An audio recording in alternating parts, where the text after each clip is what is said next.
వేములవాడ దేవాలయంలో కోడెల మరణం తెలంగాణ రాష్ట్రానికి అరిష్టం.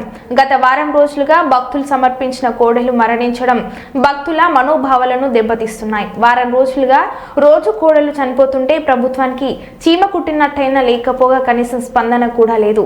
రాష్ట్ర ప్రభుత్వానికి కనీసం కోడెలకు గడ్డి పెట్టే పరిస్థితి కూడా లేదా? ఎందుకింత నిర్లక్ష్యం?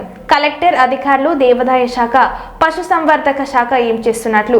దక్షిణ కాశీగా ప్రసిద్ధి చెందిన వేములవాడ దేవస్థానం పరిస్థితి ఇలా ఉంటే ఎలా? కోడెలను కాపాడలేని దుస్థితిలో రాష్ట్ర ప్రభుత్వం ఉంది. కాంగ్రెస్ ప్రభుత్వానికి చేత కాకపోతే బీఆర్ఎస్ పార్టీకి కోడెల సంరక్షణ బాధ్యత అప్పగించండి.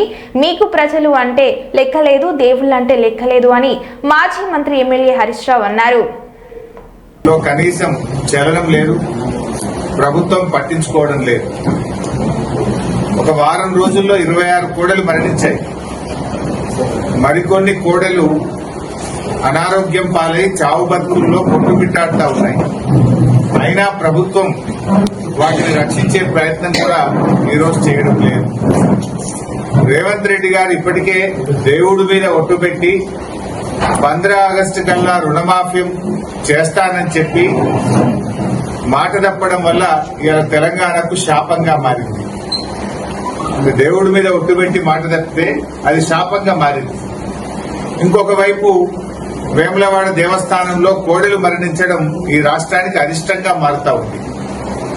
నేను అడుగుతా ఉన్న రేవంత్ రెడ్డి గారిని, కోడెలకింత పచ్చిగడ్డేసేంత డబ్బు లేదా ఈ రాష్ట్రంలో? ఇంత కుడిది పెట్టి ఇంత గడ్డేసే సామర్థ్యం లేకుండా పోయిందా? ఎందుకు వేములవాడ దేవాలయం మీద మీరు శీతకన్ను ప్రదర్శిస్తా ఉన్నారు? ఎందుకు ఈ నిర్లక్ష్య వైఖరిని ప్రదర్శిస్తా ఉన్నారు? పతాక శీర్షికన పత్రికల్లో వార్తలు వస్తున్నా, మీడియాలో వస్తున్నా, ఎందుకు ఈ ప్రభుత్వం స్పందించడం లేదు? మీ ఇంటెలిజెన్స్ వ్యవస్థ ఏం చేస్తుంది? మీ అధికారులు ఏం చేస్తా ఉన్నారు? మీ కలెక్టర్ ఏం చేస్తా ఉన్నాడు? మీ యొక్క పశుసంవర్ధక శాఖ ఏం చేస్తా ఉంది? దేవాదాయ శాఖ ఏం చేస్తా ఉంది? అందరు నిద్రపోతున్నారా అని నేను అడుగుతా ఉన్నాను.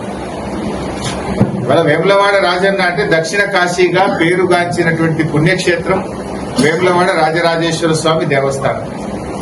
భక్తులు ఎంతో భక్తితో ఆ కోడెలను స్వామివారికి సమర్పిస్తూ ఉంటారు. ఇలా భక్తులు సమర్పించిన కోడెలను కాపాడలేని దుస్థితిలో ఈ రాష్ట్ర ప్రభుత్వం ఉంది. అన్నింట్లా నిర్లక్ష్యమే.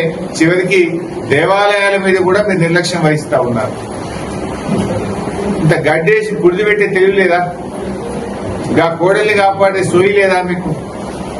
రోజు 5-10 చనిపోతుంటే కూడా ప్రభుత్వం స్పందించదా అని నేను అడుగుతా.